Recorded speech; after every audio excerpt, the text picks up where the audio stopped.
আমার রব আমাকে কতটুকু ভালোবাসেন। আপনার একজন রব রয়েছেন। রব হচ্ছেন তিনি যিনি আপনাকে এমন অনুগ্রহ করেন যার যোগ্য আপনি না।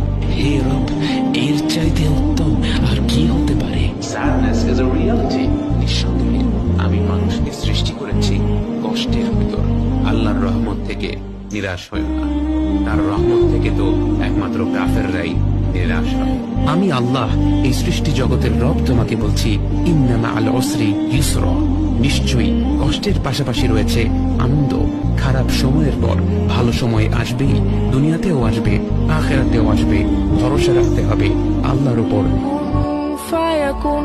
আমাদের জীবনে যখন প্রতিকূলতা আসবে, যখন মনে হতে থাকবে এই দুঃসময় থেকে পরিত্রাণের আর কোনো উপায় নেই, মুসলিম হিসেবে আমাদের দায়িত্ব হবে আল্লাহর উপর তাওয়াক্কুল করা এবং ধৈর্যের সাথে আমাদের দায়িত্বগুলো পালন করা।